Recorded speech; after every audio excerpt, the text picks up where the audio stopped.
Namaste all. I, Chandana, student of IIT Madras, welcome our chief guest, Professor Madhu Kishwar ji, respected faculties and dear students on behalf of Vande Mataram family, an independent student body of IIT Madras. It brings great pleasure to us to announce that our Vande Mataram team has completed 3 years of service in this great institute. Vande Mataram Vande Mataram, our national song, inspired hundreds of revolutionaries to selflessly jump into the altar of sacrifice during the freedom movement, has been written by Sri Bankim Chandra Chattopadhyay in 1870s, continues to motivate us to perform our duties towards our motherland just like we owe it to our beloved mother. Janani Janma Bhumischa Swargatapi Garyasi, meaning the lap of our mother and the motherland is greater than any joy of heaven. This philosophy, which kindles our Rashtra Atma residing in each of us, strengthening the national consciousness. So, to invoke the spirit of Bharatiyata, let us all sing our national song. Please keep your mobile phones in silent mode. I call upon Hari Ganesh to sing our national song, Vande Mataram.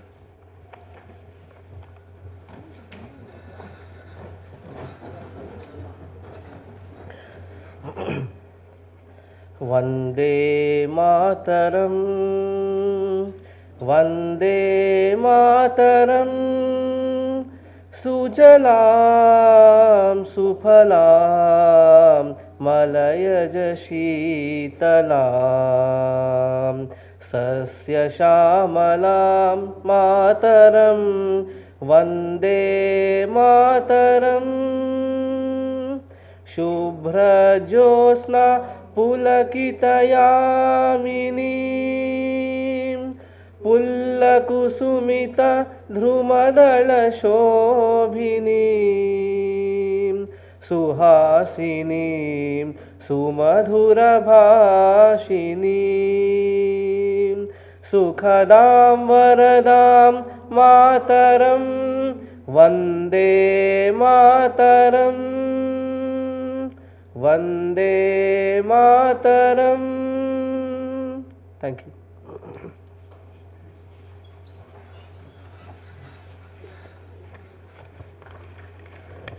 Thank you, Hari Ganesh. Our Vande Mataram Forum aims to conduct events that introduces and sensitizes the student community about India's rich cultural, economic, socio-political, scientific and technological heritage, its relevance today, contemporary issues and thoughts about the road ahead. We welcome our chief guest, Professor Madhu Kishwar ji, to the dais and request her to resume the seat.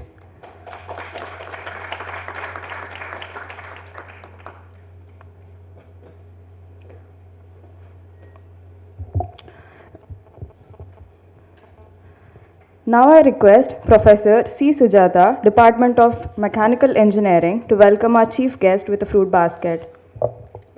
Professor C. Sujata is the chairperson of Complaints Committee Against Sexual Harassment of our institute.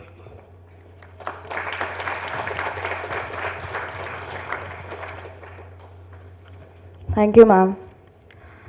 Professor Madhu Kishwar is Maulana Azad National Professor, Indian Council of Social Science Research. She is author of game-changing book Modi, Muslims and Media, Voices from Narendra Modi's Gujarat.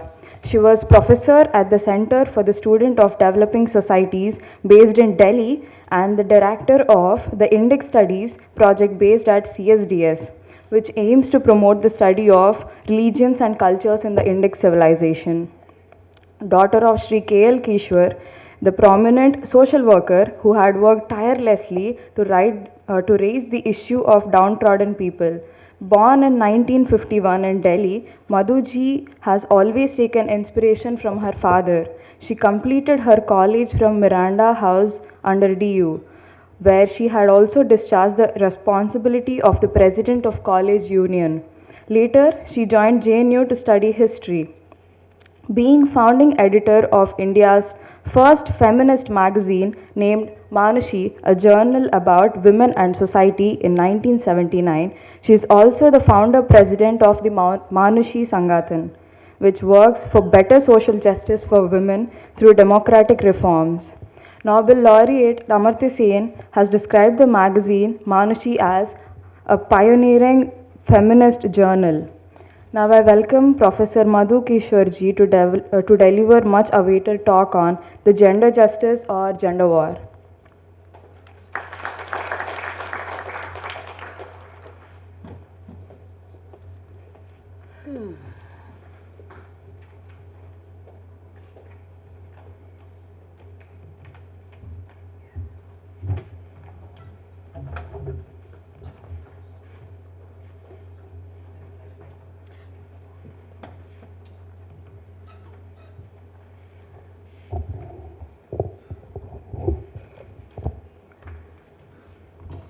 Thank you, Vande Mataram team, for persevering for nearly a year or more than a year for getting me here. And I'm glad that we finally made it. My talk today will, before I give a review of the legislation, I'd like to briefly tell you about Manushi, how we got engaged, where we started as far as women's issues are concerned. The first issue of Manushi, this is what it looked like, became very colorful later years, but this was the days of letterpress. We didn't even know what a press looks like when I started it. But as you can see from the cover, our resolve was that when we talk of, by the way, we called it a journal about women and society. We didn't just stop at women, because I personally am convinced and have become even more convinced that you cannot take up women's issues in isolation. Men and women don't live in separate planets. And not only same planet, but also we have to coexist in the same family. So there's no way any issue that affects women will not affect the family. However, when we started Manushi, the idea was that when we take up women's issues, the focus will be on the most marginalized, the most neglected. These days, you know, all these issues, women in development, women and this, women and that become, at that time, women were pretty much the unmentionables. There was very little reporting when we started in 1979. And when we started, Manushi was actually a part of post-emergency upsurge, which said we must stand up against authoritarian politics that emergency represented. Secondly, we must find solutions to the pressing problems of India through patient study, through careful observation, in the same way that scientists, you would understand, the same way that a scientist tries to understand how chemicals function, how they interact, what happens when you mix X with Y, and the nature of matter. Similarly, I do believe that social sciences would not have remained as far behind as the pure sciences if social science research had followed some of the rigorous methods that science follows. Not that science doesn't make mistakes, it makes huge blunders also. But at least there are self-correcting mechanisms. Every generation can question and build upon. And to my mind, society needs to be studied with same rigor. And for me, what that means is that we stop talking about Indian women's problems. There is such a thing called Indian women in the sense that there's a geographical entity, there's a political entity called India, but within India, lives of women do vary considerably from one region to another. Your life will depend it could be very different if you are a fisherwoman on the coast of Tamil Nadu as compared to a farmer woman in Punjab or Haryana, or somebody living in the desert of Kutch in Gujarat, or living in the northeast in Manipur or in Nagaland or Assam. So basically, Manushi's resolve to itself was that we must understand these problems by close observation. We can't sit in Delhi and say these are the problems of women or these are the aspirations of women.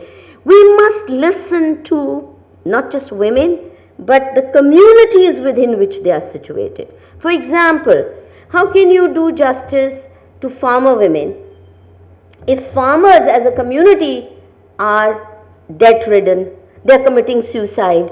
Does it make sense, to go to a farmer household and say, you are not doing justice to your daughter when the father is about to commit suicide because he is so indebted or the family is so poor?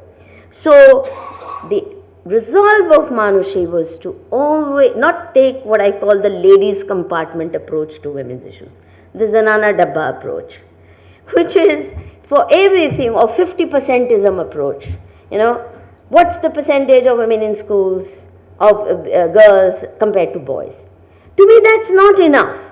I want to know whether schools are worth sitting in, whether boys are learning anything. If young boys who go to school come out as lafangas and loafers and can't read and write, then I'm sorry, I'd rather the girls sit and learn from her mother to do various things. The mother would be a much better teacher then. So to me, it's not enough to have 50% in everything, in every compartment. To me, it's far more important to know where the train is headed. Why should I just want a ladies compartment, special coupe for women, or 50% seats in every train? I want to know where the train is headed, whether it's going to a khud or it has a good destination, whether I even want to go there. Who's the engine driver? Is the driver drunk? Can he even actually drive? Or do I need to find a better driver or take charge of it myself? So we've always avoided what I call the ladies compartment approach to women's issues, or 50%ism approach to women's issues, and tried to see the two together. So I've worked with farmers' movements, I've worked with marginalized communities, I've worked with street vendors, and in every situation I've made sure that women's voices get special attention, though they can't be the only voices to get heard. Now, from day one, even though the purpose of the journal was to understand problems and challenges faced by India's diverse people through study, systematic study and investigations, and it all began by starting publication of the journal Manushi in both English and Hindi. But then, soon after, we were flooded with requests, and I'll explain to you how that happened, for legal aid, and we said we can't say we'll only describe your problems. To solve them, you have to go somewhere else. So we started doing a lot of legal work, advocacy, been involved in farmers' movements, Save Rivers campaign, and the Indic Studies Project for study of religion and cultures in the Indic Civilization. And another major focus of Manushi has been careful study of communal conflicts and riots. So my book on Modi was not the first which studied a riot and came to certain conclusions. I have personally studied many riots, including the 1984 massacre of the Sikhs in Delhi, where I was out on the street, not just studying it, but we were doing relief work, we were trying to save our neighbors. So all of my work with Manushi has started with spontaneous response to a situation. And since we took some basic resolves, when we started Manushi, I made some promises to myself. Number one promise was that I will never try to ever earn my own living from my social or political work. That my relationship to this should be one of giving. ये जो NGO होते हैं, professionalizing, you know, you take a 5-star salary and you're jet setting globally. That role model I found repulsive from day one. Because I really think people like us must learn to give, not take in the name of the poor. गरीब का रोना लेके आप विदेशों में जाओ भीख मांगने, ये रोल मॉडल मानुषी ने कहा कभी नहीं होगा. We will not take foreign funding. We also said no to government funding because governments have their own agendas, and given the level of corruption of the bureaucracy, the moment you engage, you know, कुछ ना कुछ तो आपकी arm twisting शुरू कर देते हैं, and we wanted to remain free of government pressures. No commercial ads. The journal also never decided not to accept commercial ads, remain non-partisan. So it was one of the few reader-supported journals, which is, we lived only on subscriptions, the money that came from subscriptions. And we started, you won't believe it. I was a young lecturer at that time, and another one or two lecturers who became part of the core team. We collected from our own pocket a princely sum of 800 rupees with which we launched this journal, which surprisingly for me, I don't know how it happened, because we were not even professional journalists. We were straight out of, you know, starry-eyed youngsters, just joined teaching profession, didn't really know editorial skills or any of that. But the very first issue that I showed you, as grim as it looks, just went worldwide on its own. I have no idea because we didn't send even one free copy to anybody. And whoever got a copy of Manushi asked us for, send us 50 more, we want to enroll subscribers. People said, send us 100 more. Even in Chennai, we had people who were ordering copies, enrolling new subscribers. And that's how we didn't have an office, we didn't have a typewriter, we didn't have a table. We used to work in parks, we used to work in dhabas, carry the material on our bags, because those days, even my own salary was no more than 700 rupees. That's how low paid lecturers used to be. But it went global and became part of university course curriculum in many parts of the world. And we also decided that no matter what, we will remain non-partisan. Party politics mein nahi padenge. We may support X decision of A party or B party. If somebody does good, by all means support. But don't get tied to any political party, because then you are, you know, you become an ideological robot, not any hostage to ideology. You know, this business, are you leftist, rightist?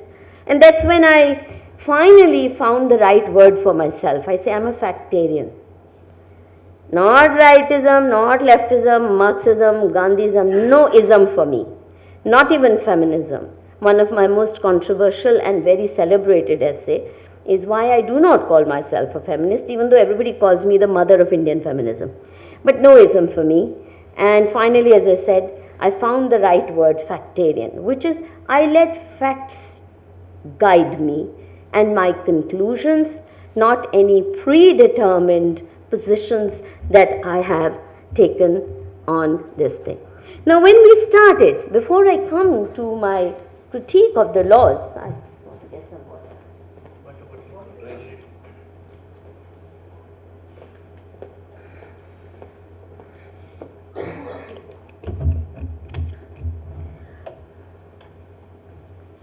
When we started, till 1970s, at the same time as the first issue of Manushi came out, at that time,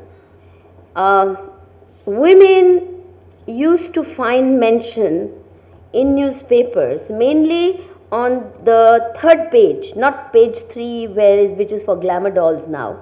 At that time, we didn't have those kind of page 3. But page 3 was local news, where you saw routinely 4, 5, 6 line news items about woman burnt to death, kitchen accident, stove burst, or she committed suicide by pouring kerosene on her body. This used to be very routine. And it so happened that Manushi took the initiative to investigate some of these deaths soon after we At the same time as we were launching, we happened to know that there were some suspicious deaths. We investigated, and what did we find? We found that many of those that were being passed off as suicides or stove burst accidents were actually murders, wife murders. And they were being converted into suicides and stove accidents or stove burst deaths on account of police complicity and corruption. The police would, if bribed suitably, declare it to be a suicide, not a murder. And Manushi took up some of these cases, not just by way of investigation and writing reports and publishing them, but we also began by protesting. Now, protests took two forms. One is, of course, like this one protest, you see, I'll give you an example, is right out inside the 30 Hazari Court complex. This is one of our early protests where this had happened. And normally you can't go to courts, but we did like a commando surprise operation. The police didn't know what to, so that we did. Because in this case, a very gruesome murder had been converted and legitimized as suicide by the judge concerned. And we protested against all that, and we were able to show that what was happening was more than just suicides. And initially, because the police would always, if any case of domestic violence or wife murder came, they would put it as dowry demand case. So I was also, I must confess, led into believing that wife murder cases were happening mainly because of dowry demands. And because I'm one of those, in this respect, I do take inspiration from Mahatma Gandhi. And because I believe you must practice what you preach, I found it very odd that my feminist friends would in the morning join us in protesting outside other people's homes. Dahej mat do, dahej mat lo, दहेज मांगने वालों का ये करो वो करो, और शाम को वही कांजीवरम की साड़ी पहन के बढ़िया कपड़े पहन के शादी में जा रहे हैं जहाँ डाउरी हो रहा, all of that. That distressed me a great deal, and I then gave a dowry boycott call. I said, if we really believe dowry is the reason women are getting tortured, then we must begin with our own homes. That was the title of my editorial. Let's start with our own homes. At least in our own homes, let us not have dowry weddings. Now, nobody really had defined dowry, and I must say for 13 long years, I alone practiced my own boycott, and maybe one or two others who joined me. But all others, including those who kept doing Jhanda Morcha outside other people's homes, would merrily go and attend dowry weddings. But that didn't bother me as much as the fact that what I learned from doing legal aid cases and listening to women's accounts, my own friends, my own relatives, my own young women would come and quarrel with me because for 13 long years I didn't attend even my first cousin's weddings. The only two dowry-less weddings that I could attend or happened were that of my two brothers, where we didn't allow, my parents, because of respect for me, and my brothers, because of their love for me, had completely zero dowry wedding. But other than that, nobody was willing to listen to me. And I believe when people don't listen to you, instead of saying they're foolish, ask yourself what's wrong with what you were saying. Because if it is for the good of women, then women should listen, right? And if women are not listening, जिनकी शादी है वो मेरी बात सुनने को तैयार नहीं है, then I have to ask them. Okay, sure, by all means. Even these little sentences are a problem? Okay, sure, I'll stick to English. I'm sorry, that's, if you live in the north, it's like khichdi becomes part of your speech diet or whatever, intellectual diet. By all means, I'll stick to English.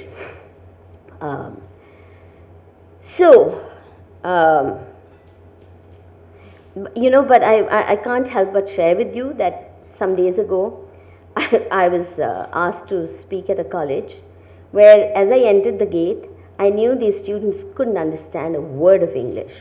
So I told the director, I said, "You've invited me to speak in English, but I don't think they'll understand." He says, "No, no, no, we teach English medium." I said, "Yes, you do teach English medium, but do they understand it?" You know, as somebody who's been a teacher for many years, I can look at the eyes of my students and tell whether I'm getting across or not. No, no, no, no, every class English medium. And sure enough, I addressed and I could see that what I was saying, though I went slowly, obviously was not really getting across except to the teachers. So I think the language policy is a big mess in India, and that's one of my great missions in life, one day, to be able to untangle this knot. How do we handle the language policy in a manner that the north and the south, the east and the west start being able to talk to each other in other than English, which is not to say I say abolish English. It's an international language and it's part of India now, but English is, having taught English literature for many years, I can tell you we are producing linguistic cripples in this country. People who can't write 4 correct sentences in their mother tongue and can't write 2 correct sentences in English are getting into PhD. So be it. Anyway, coming back to this story of where was I, ma'am? Would you remember? Yeah, so the dowry boycott story. Yeah. So I started listening to women and asking them, and they would come and yell at me for not attending my first cousin's marriage when I didn't attend. She's never forgiven me till date, you know, because I was like closer to her than her mother, and I didn't attend her wedding, saying dowryless. And what happened is that women argued with me, saying the property in any case is going to go to the sons. The only time we will get something is at the time of wedding. There our parents will give us our share in some form or the other. Can you ensure that we'll get property? If you can't, then you shut up. You have no right to tell us that we should go empty-handed when you can't ensure that property cannot be shared with us at par with sons. And so I understood not only from that, but also from the legal aid cases that I did, the accounts of women, even though the police reports would say dowry, death, but when people came and told the actual story, the reasons for violence were usually far more complex.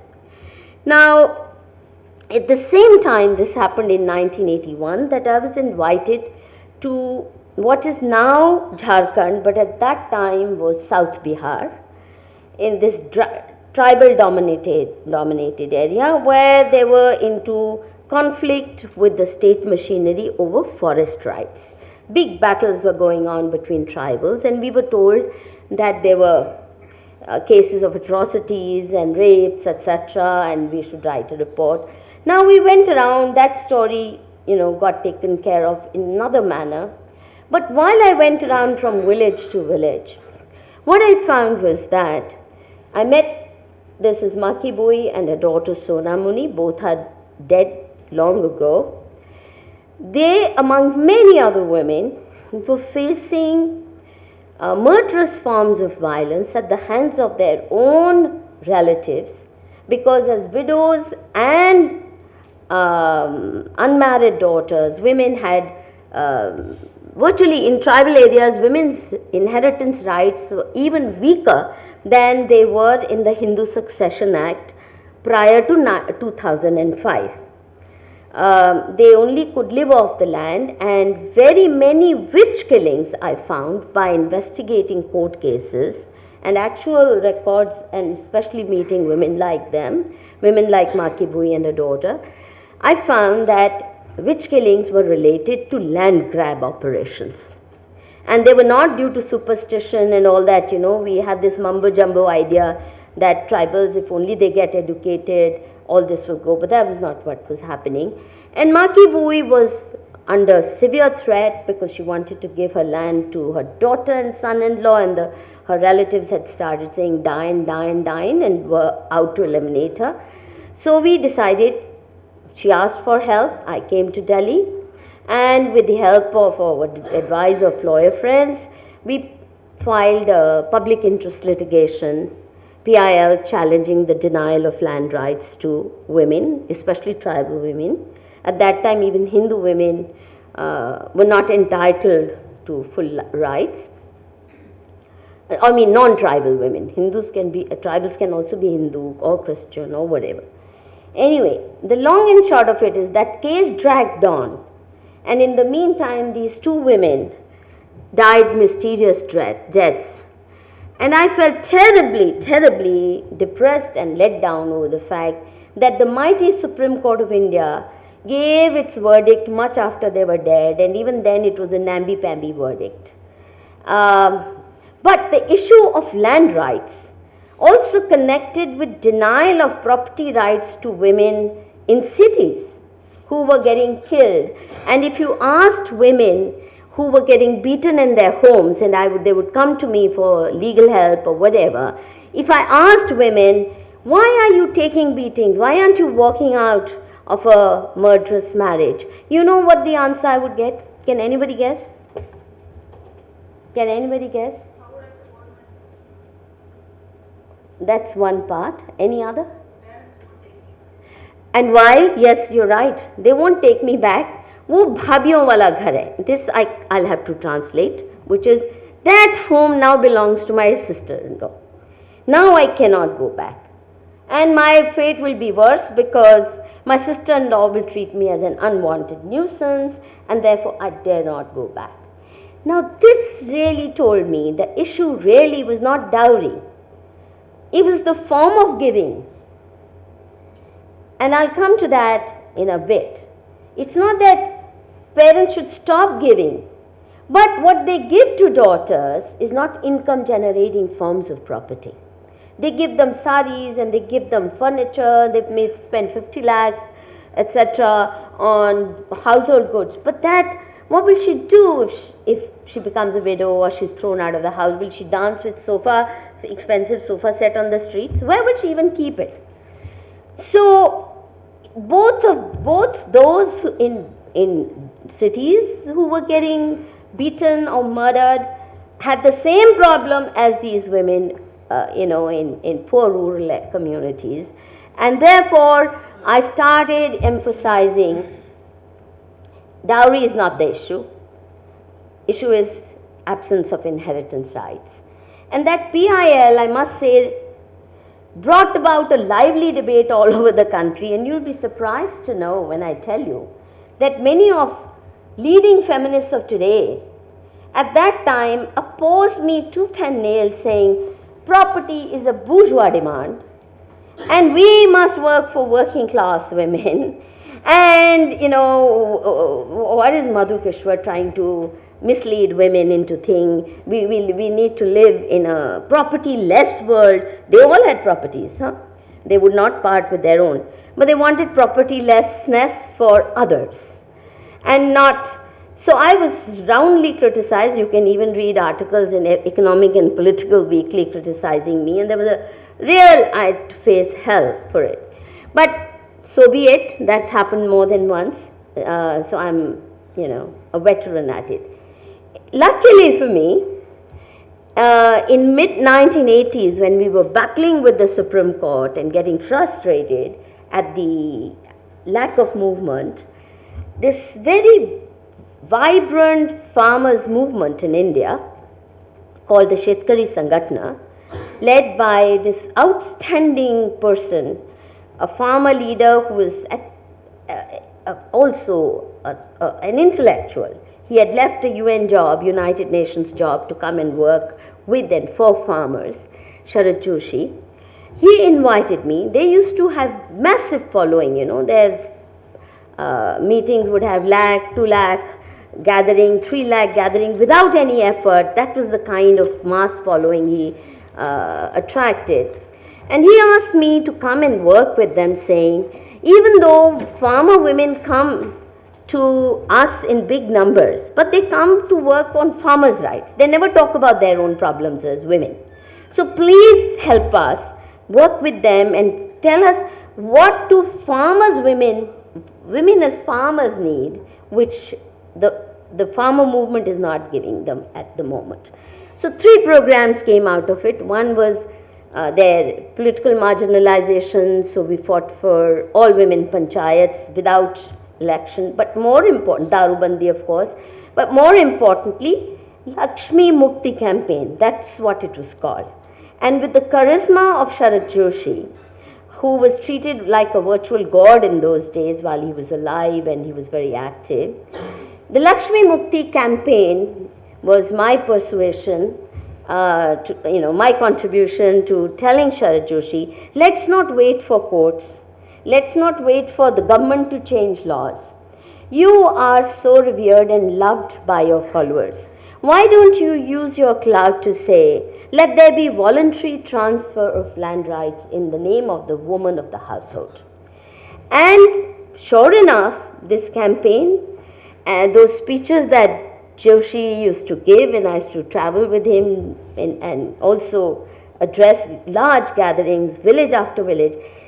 Within no time, more than 600 villages had been honored, and the only incentive that was offered was that any village in which 100 or more families are willing to transfer a portion of land in the name of the wife will be given Lakshmi Mukti certificate, and the village would be called a Lakshmi Mukti Gaon and a notice board put at the entrance of the Gaon. So basically it was a moral appeal. And I must say that what the Supreme Court, the mighty Supreme Court couldn't do for 2 women, for hundreds of villages in no time, this happened, and it happened with celebration.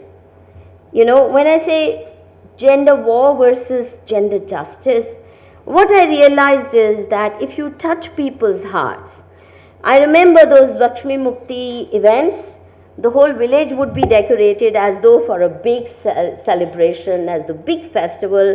Men would receive us with dance and aarti and sing, and it would be celebratory. And male cadre took the lead in mobilizing families to carry out Lakshmi Mukti campaign. So I personally became even more convinced that the moral appeal has to be strong enough, and the person who gives the message has to have the credibility, and then you can move mountains in India, which is what in many ways Mahatma Gandhi had shown us.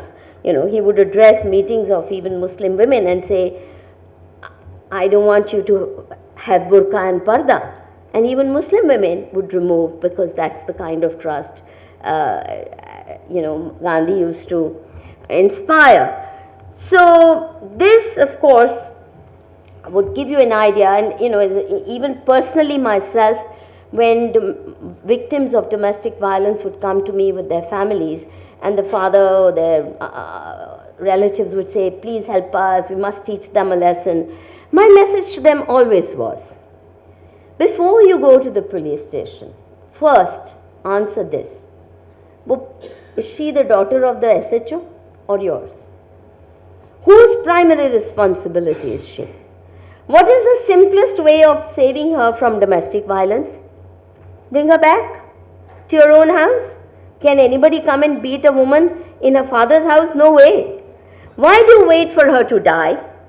And she ought to be your responsibility. And I must say, the countless fathers and uncles and mothers who listened to me, the lives of those women changed very, very fast and very dramatically. And that convinced me that laws alone can't work. And even if they have to be enacted, they must be enacted in an astute manner. Like, for example, we did take that PIL, we failed to give Maki Bhui justice, but the issue became important, and as a result, the ripple effect led to 2005 amendment of the Hindu Succession Act, because people understood property rights was a key issue. It took that many years, 2005 and 1981. How many years is that? 2025. That's how long it normally takes in India for people to understand an issue anyway. Now, in the meantime, now there's another chapter to the story that starts, which is what was the topic given to me or I chose, which is laws. What kind of laws have we passed? All under pious pretenses, and I'm going to give you some idea of, firstly, at least in the British times, whenever they had to reform or change any law, the one thing that the British always did was consult local communities. They would at least make a pretense. In post-independence India, the government, does it ask you when it, do you have any way of reaching out to the government to get your voice heard? No. High profile NGOs sitting in metropolitan cities, especially Delhi and Bombay, are the only ones. They become a substitute for society, civil society, and they alone decide what kind of laws we need.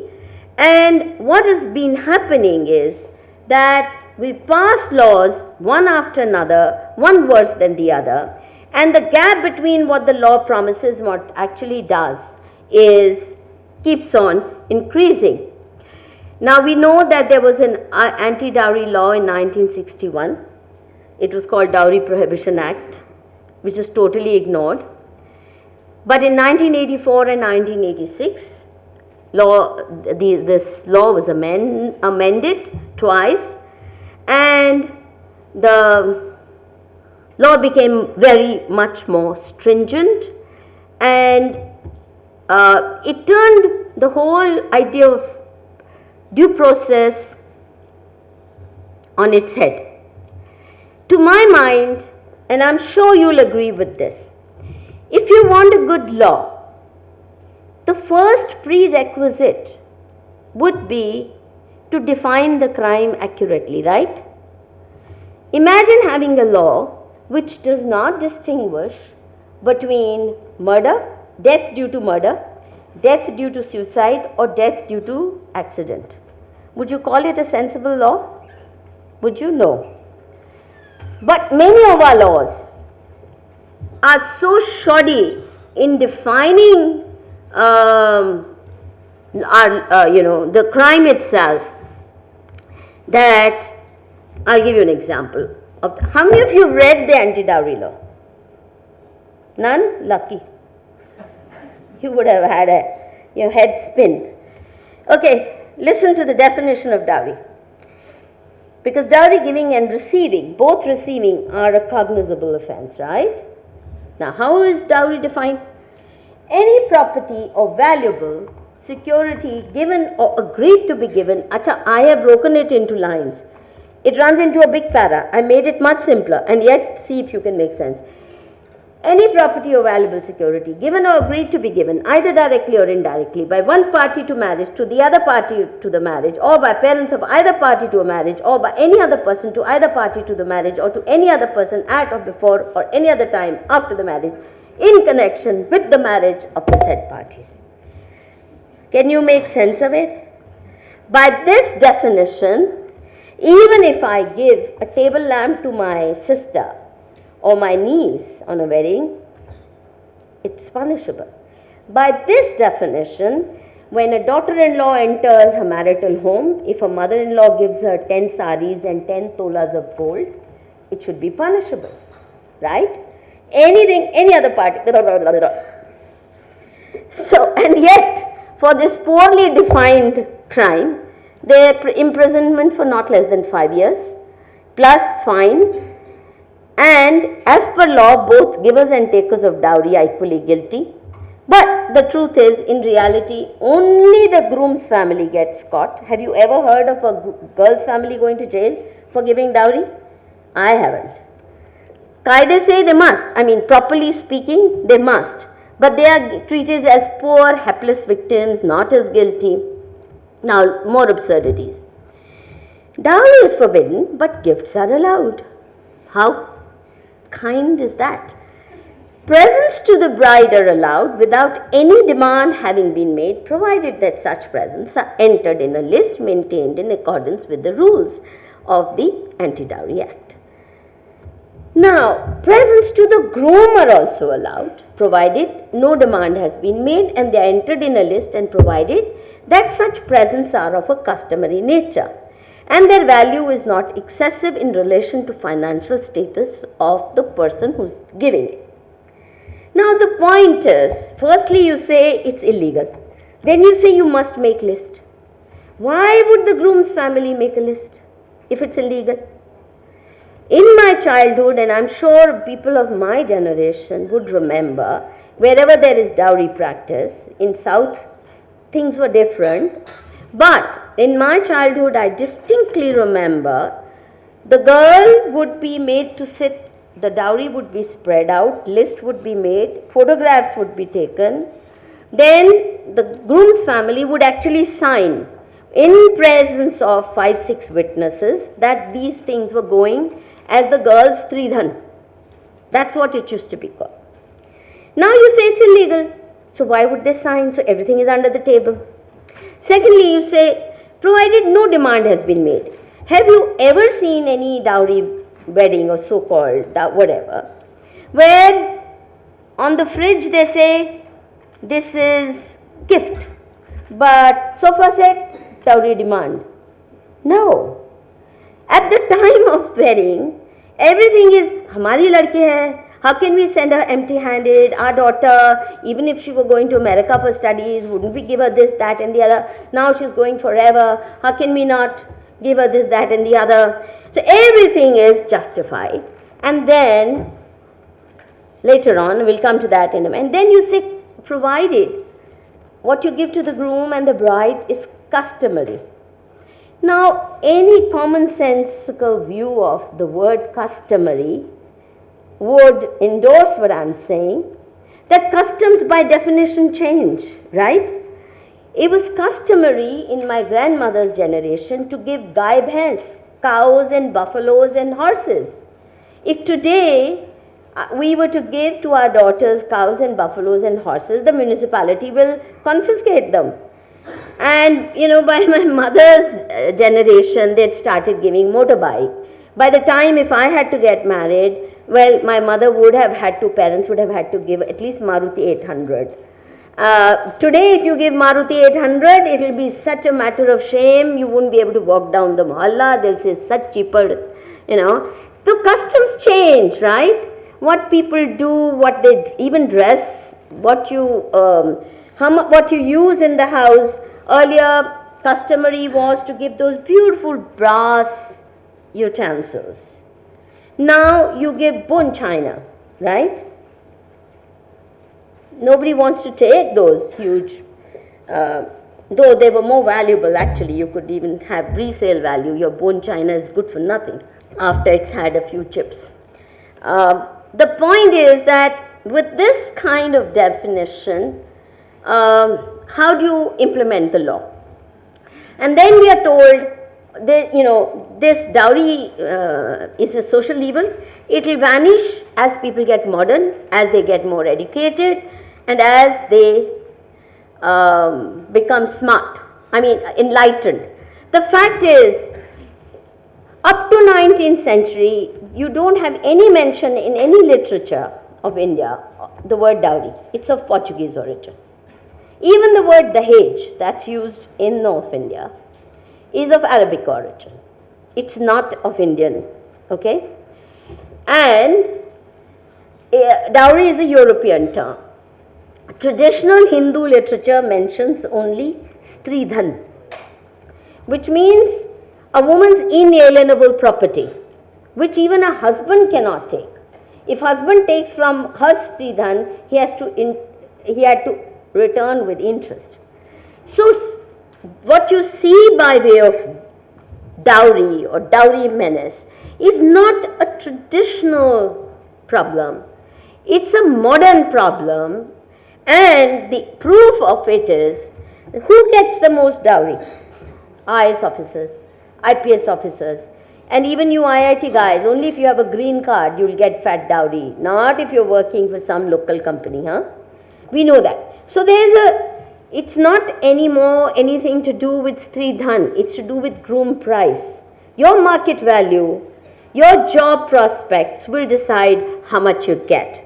So it's nothing really to do with the daughter's share.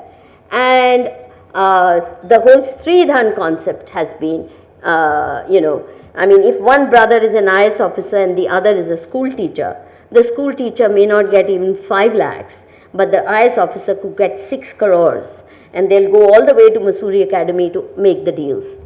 Now the point is, so what is called voluntary gift actually is now 2 parts. One is gifts, which is the household, so that she goes, she has her own things, a new sofa set, and new this, all those vanity things. And the other is cash, which to my mind is not dowry if not given to the daughter. If it is given as 6 crore fixed deposit, then you can call it Stridhan in the name of the daughter. But if it is given to the groom, then it should be called groom price. And groom price is not given out of generosity of, or whatever. It's because people think this is how they're marrying their daughter to a man who will bring a lot of bribes to the house, petrol pumps, land grants, or whatever else, or a green card, and So at the time of marriage, everything is voluntary gift. At the time of divorce and the marriage, everything. I have come across cases, still handling some of them, where in the dowry calculation after the marriage breakdown, they even put in amount they spent on flower decoration, on the mehndi, on feeding the barat and their own relatives. So how do you return the rasgullas or the gulab jamuns you fed? You ask them to vomit. What do you do? How do you return those things? But that money is supposed to be also counted as, the whole thing has become, if I describe to you the kind of cases that we are dealing with, you don't know whether to cry or to laugh. And what is most troublesome, if you are not aware, with it, section 498A of the Indian Penal Code, which is meant to be a law against cruelty to wives, and dowry demands are included as cruelty to wives. And the reason the law becomes draconian, number one, there is prison term. Number two, you made the whole len-den, the whole taking and giving under the table. And yet, you say a woman, if she says she's being harassed for dowry, her word must be taken seriously and an FIR lodged. The police must arrest whole family. And I have known, now of course, there's been such an uproar, and Supreme Court has passed many orders saying this is bizarre, because a mere allegation of dowry demand and cruelty on account of dowry demand was enough to send whole families to jail, including a sister sitting in California has an FIR against her. She can't come back to India because she'll be arrested at the airport. Or sister living, you are in Chennai, but the daughter is married somewhere in Patna. She can also be implicated. Little girls, 85-year-old mother-in-law. Tihar jail is full, and jails everywhere in the country. The women's ward are full of old women. Sometimes, they are guilty of harassing their daughter-in-law, but many cases, since the burden of proof is on the accused. Now, and this you must understand if you don't know it already. And please don't think of it just as we young women who are about to get married, we better have strong laws to fix our husbands. Think of it that you also have brothers and you also have bhabis coming. And these laws can be as well used against your parents and your own brother. So don't just think of men versus women. Whole families get involved. Now when mere allegation is enough and the burden of proof is on the accused, in cases even of murder and mass murder, the burden is on the person making the charge. But in all feminist laws, whether it's rape or this or dowry or cruelty or domestic violence, It's the accused mother-in-law or father-in-law or husband who has to prove that no, I did not beat or did not treat the person with cruelty. And 498A for dowry, 5-year jail, for this up to 3 years jail and a fine. And what is amazing is the definition of cruelty is so wide-ranging. It includes violence that leads to bodily harm, which should be included. If you beat up somebody and break their arm, it is indeed cruelty, but also includes endangerment of mental health, harassment, emotional torture through verbal abuse and taunts. Now you tell me, how can you put verbal taunts, me calling somebody a moron, can it be put at the same level as breaking somebody's legs and arms? There are cases where husbands burn the private parts of their wives with cigarette butts. There are cases where untold cruelties happen in marriage. And there are cases, countless ones, where taunts, she called me fat, she called me this. The latest that I'm dealing with. You won't believe it, but it's true. This is a JNU PhD and working for IBM and etc., the woman, and the husband equally, Hi-Fi, Kharagpur, IIT, wherever, Pilani, BITS Pilani, etc. And you know what the charge, among the many other charges of cruelty is? He likes cooking so much that he would make too much good food. And I started eating a lot more and I became fat. And because I became fat, it lowered my self-esteem. And that's cruelty. I mean, these kind of charges are happening. And the case has been going on for long years. The family, the man nearly committed suicide. There were other charges also. So many cases I can tell you. No, the JNU PhD had even more bizarre stories.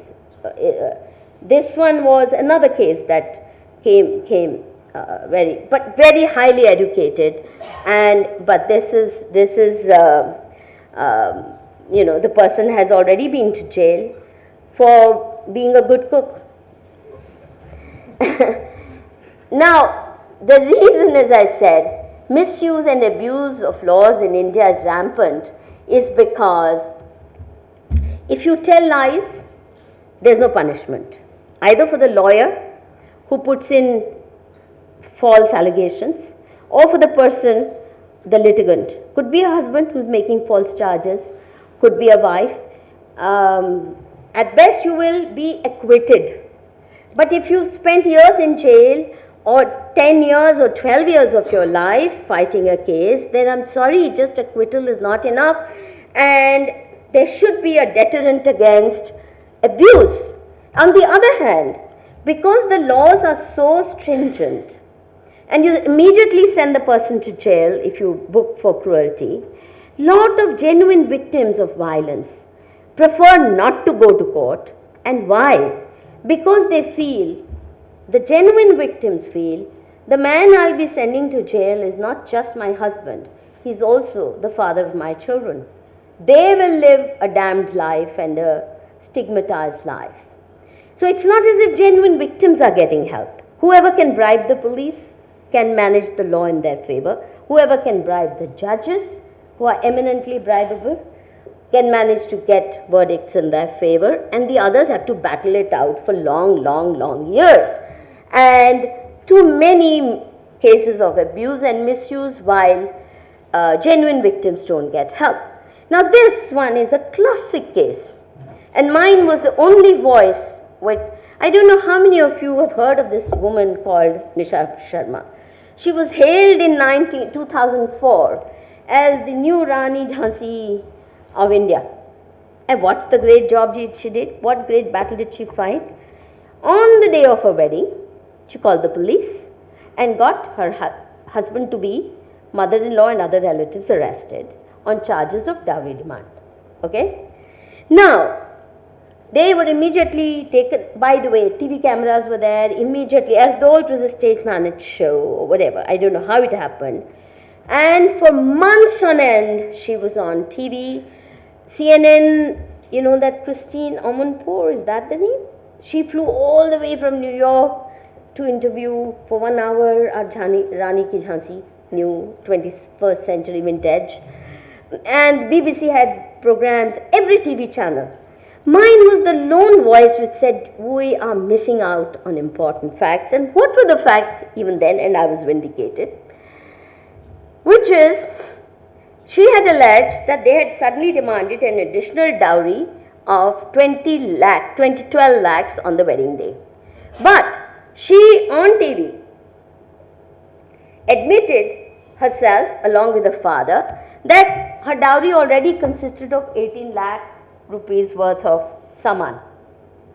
But the conflict was over the additional 12 lakhs. Firstly, if you're saying we were giving 18 lakhs, you're already admitting to violating the law.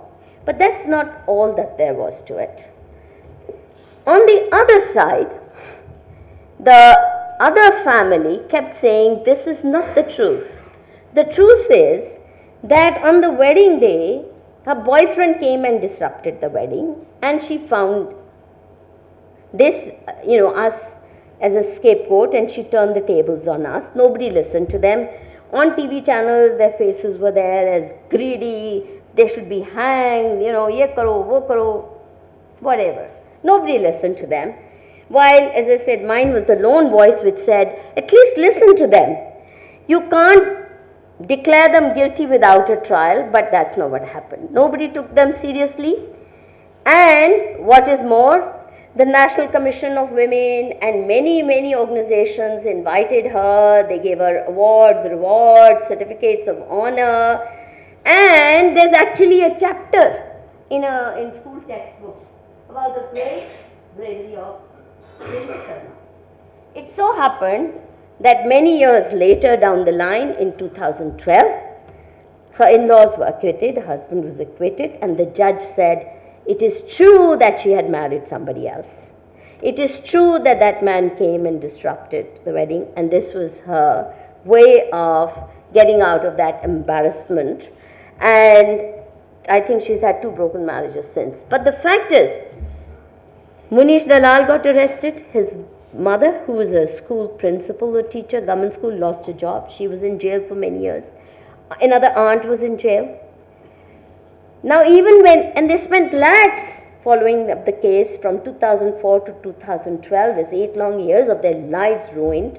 And when they get acquitted, there is only small news item on maybe page 6 or 7 of the newspaper, whereas when Nisha Sharma sent them to jail, she was front page heroine. She was on all TV channels for months on end. So what happens to this family? And can we forget that Dalal's mother and aunt who stayed in jail were also women? We cannot make laws assuming that women come only in one avatar, that is that of a Bahu, who will always be tortured. And on the other side, mother-in-law, sister-in-law, all witches who will only torture. As though, that's not how life works, right? There are good daughters-in-law, wonderful daughters-in-law, and there are very good mothers-in-law, just as there are chudel daughters-in-law and there are chudel mothers-in-law. And you have to take each case on merit. You cannot have a law which assumes a mother-in-law will be guilty simply because there's an allegation against her, or a husband will always be a wife beater just because the wife goes to the thana. So basically, there's been a lot of misuse of the law, and thousands of men in the last 2 decades have committed suicide. And many because they want to save at least their parents. They feel, if I commit suicide, at least my parents might be spared, or my sister might be spared. Otherwise, the whole family is ruined. And you won't believe it. I mean, as I said, I was the first one to critique the law even when it was being enacted. And now, the Supreme Court and many high courts have called these laws legal terrorism. Because there is arrest without investigation, there is jail without trial. Even before the trial begins, you've already spent months or years in jail. Bail doesn't come easily, and your life is marred forever. And In the meantime, there is no way that we can say dowry. Has dowry stopped, by the way, Tamilna?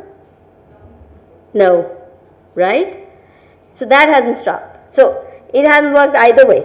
But it has produced, the law has produced many victims for. Now my question is, at the time of wedding or any other time, can you have a law which says parents will not give birthday gifts to their children, which are more than 500 rupees? Can anybody? It just won't work. Similarly, giving and taking world over is an integral part of marriage celebrations the world over, you like it or you don't. Where is the real problem? The problem comes when a woman is being tortured for more. Why call it dowry? Why not call it extortion? Why not call it blackmail? And there are laws against blackmail and extortion. Why even call it dowry or Dahej or anything, right? Because a man who is torturing his wife, it can't anymore be called dowry. What he wants is firoti, like they kidnap somebody and want. So if the problem is extortionist demands, that's what you should be taking care of. But more importantly, so long as you don't give daughters inheritance rights, you have no business to say they can't even take dowry. And my advice to young women is never say no to dowry or whatever. Just change the form of taking. Instead of spending 50 lakhs or 30 lakhs, tell your parents to give you income generating forms of property, so that you don't go into your husband's house as a dependent, that nobody needs to say get out of my house, because you must have a place you can call your own and a means of course all of you will have jobs, etc. I don't think you belong to that category, but I'm sure many of your relatives do. So don't go to your husband's house thinking yahi sab kuch. I mean, this is where we have to, the moment you go there, women want full inheritance rights. The law now says even if the marriage is 6 months old, she can claim not just maintenance, part of property. What is this? If your father doesn't think you are worth property share, why should your husband think you are worth half the property share soon after marriage? Why? So strengthen yourself first in your parental home if you want to be taken seriously, and change the form of giving, not the giving itself. There's nothing wrong in giving to your daughters generously. Be as generous as you want to. Just give them income generating forms of property, not just things that lose value. A sofa set, a dinner set, or this, except for gold. Everything else is cabal in no time. Now I'll very quickly, domestic violence law, there's another one, there was already 498A. This has also, Domestic Violence Act of 2005 is in addition to 498A, which was already dealing with abuse, physical abuse, mental abuse, even sexual abuse, every kind of abuse, right? But then this is supposed to be a civil law. Now again, in this Domestic Violence Act, there is specific mention of physical abuse and sexual abuse. Any conduct of a sexual nature that abuses, humiliates, degrades or violates the dignity of woman, including forced sex or making of watch porn, comes under the category of sexual abuse. And there are remedies available against a man who abuses his wife sexually. And yet now we hear there should be marital rape law also. Now what more do you want? Already, I mean, we just like more and more laws instead of solving the problem and making them implementation worthy. Just more, one more, and again imbalance in the law puts murderous forms of violence at par with emotional and mental harassment, verbal and emotional abuse, insults, at same as beating up someone. Now the point is, if you say you were treated, you got physically violated, there will be a medical report, there will be some evidence. But if you say I've been taunted and it has impaired my emotional health, what's the proof? How does the man prove that he didn't do it? And they are treated at par. And to my mind, this parity is really, really dangerous. And also economic abuse, the man can't even sell his property if his wife says she has an interest in it, even though they're divorced. And the other thing that bothers me personally, maybe you think of it differently, live-in relationships have been put at par with marriage. Now, I personally have no objection to women or men entering into live-in relationships. But my point is, a man who has married someone and that woman has spent 30 years of her life building that family, suddenly the man starts an affair with a woman and they start having a little live-in affair, partnership. How can the two be put at par? Those who enter into live-in relationships are making a clear statement they do not believe in the sanctity of marriage, which is fine. If you don't believe in the sanctity of marriage as an institution, then you don't have the right to demand the rights and protections due to a woman who believes in the sanctity of marriage, has given her life to it. It's just not. And especially since the affair could be just 6 months, 2 months, 2 years, 1 year, versus somebody who spent her whole life building. And to my mind, is not a very acceptable way of doing things. Live-in partners have to, both men and women, take the risk of one or the other working out. And also this whole business of property. There are a lot of problems even in the way, maintenance, etc. issues are defined. But I'll quickly skip all this. You can read some of my writings in this, on these issues.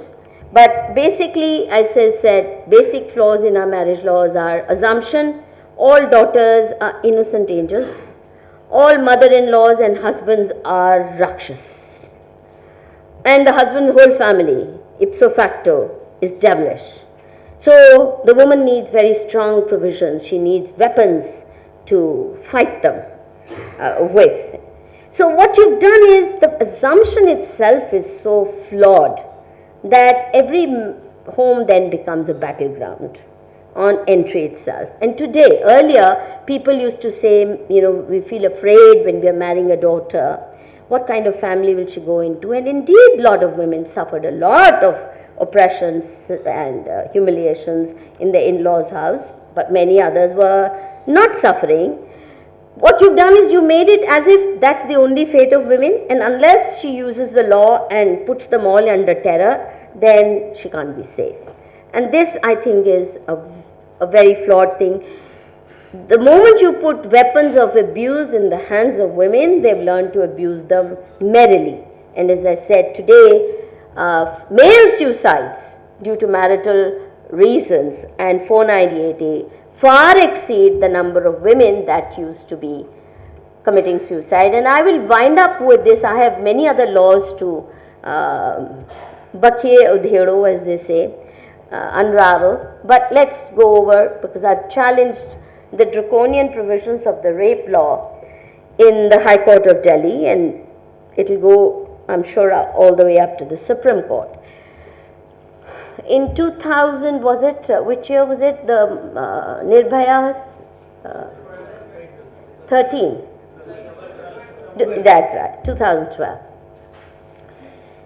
Prior to that, the rape law had been amended in 1978, I think it was, when a young girl in Hyderabad named Mathura was raped in the police station.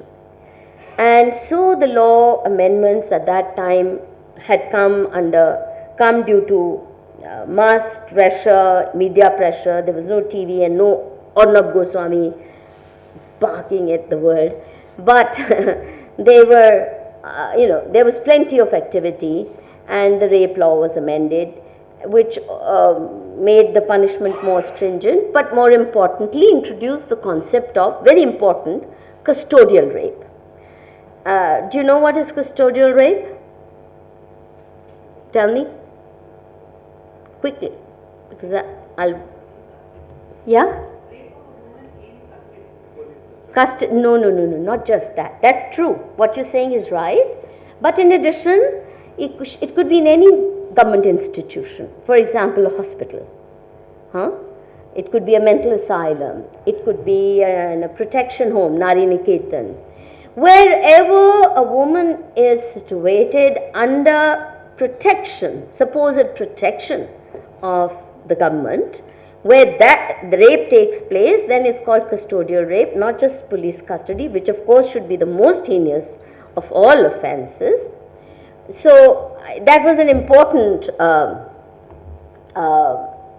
change, and also it provided for in-camera trials, so that women, used to feel very humiliated at the way they would be cross-examined in a very insulting way.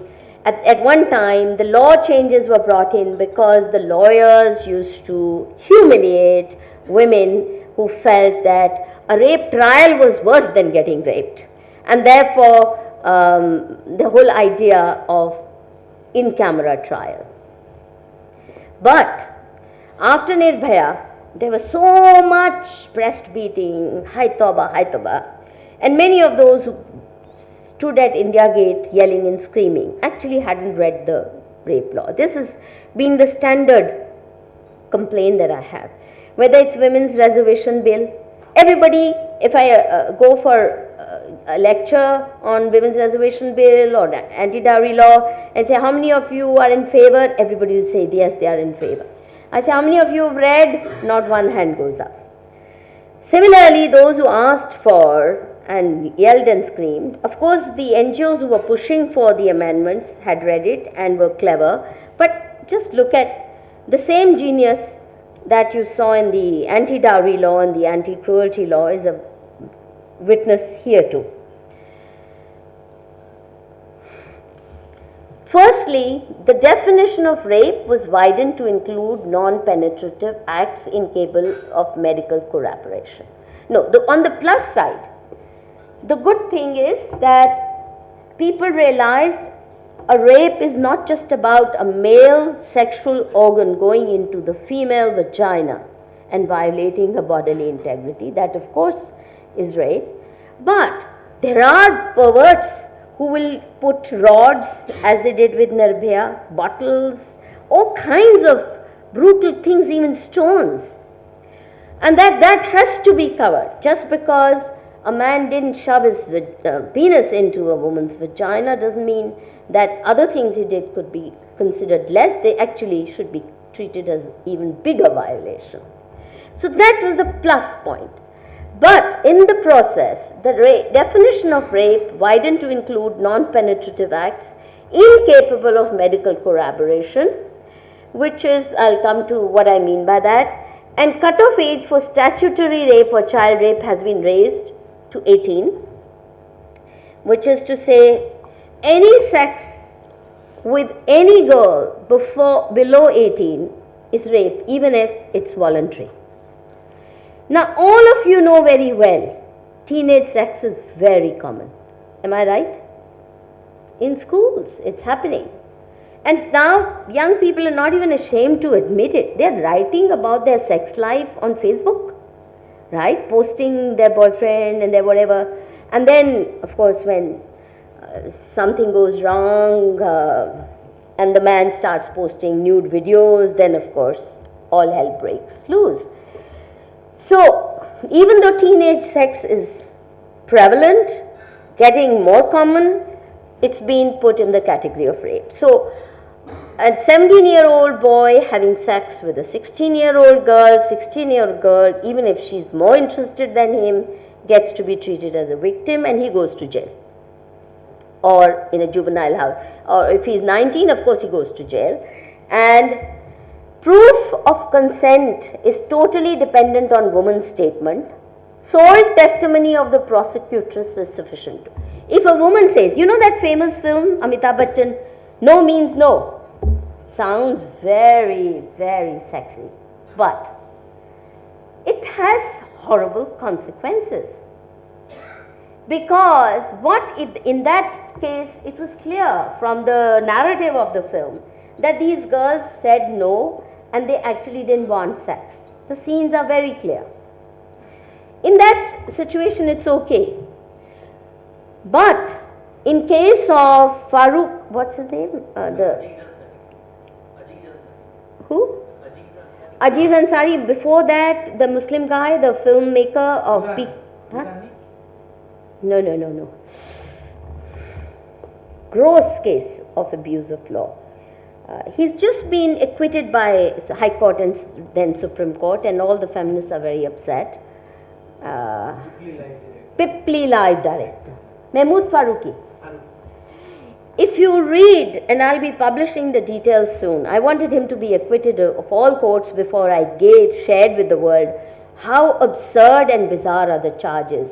And the woman needs either psychiatric treatment or do jhapad for cooking up such a horrible story and destroying his life. Because, Nirbhaya, Sorry? No. It's such a gross story. And as I said, since the law says, if she says, I didn't consent, then it has to be believed that she didn't consent. What if it was an afterthought? In the case of Mahmood Farooqi, the so-called rape took place on X date, and 15 days later she goes gallivanting. She stays in his house, hugs him, kisses him, his wife comes back, stays on, cancels cabs, the story is awful. Then she goes to Rajasthan as a tourist, comes back from Rajasthan, and while she's allegedly being raped, she's constantly on WhatsApp with another friend, Danish Hussain or something. If somebody is getting raped, do they send WhatsApp messages to another person? These are not real stories. Anyway, but then she decided, and then she even says, I faked an orgasm, but I didn't really want it.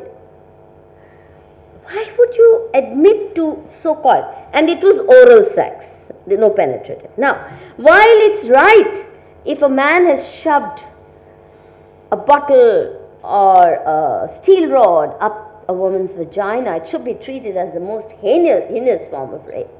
But if you say, he fondled my private parts, can any man on earth prove that he didn't do so? How do you prove that I didn't? If it's not, because at least in the case of penetrative sex, a medical exam will bring in semen or something, connected with the evidence, or clothing, something happened. A woman need not show signs of struggle. She need not have any bodily scratches even, just to saying, no, but I didn't want it. Even if she says, wakes up 6 months later and says, I didn't want it, but he raped me that day. Even if she went there as, got drunk with him, went to his house, had a drinking binge, slept there all night, and could. And the sad part is, with all this, not only have you criminalized consensual teenage sex, but why the law lends itself to easy misuses, that again, fondling a woman's private parts has been put at par with brutal acts of sexual aggression and violence. To me, it's ridiculous.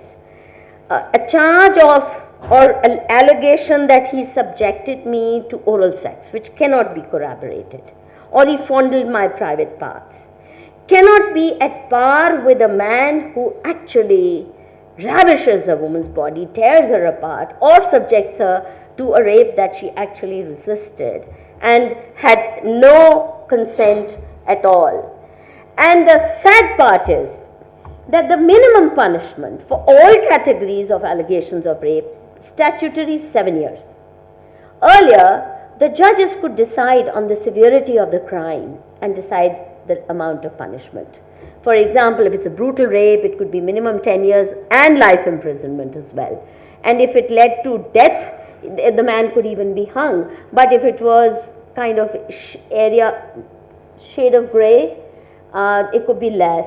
you know. Now judicial discretion has been taken off, and sexual history of a woman cannot be used against her. In other words, even if a woman is a professional sex worker, she goes, and I know of many cases where this has happened, she goes on professional sex call, has sex, then goes straight to the police thana and say, I've been raped, do my medical exam, there'll be even proof.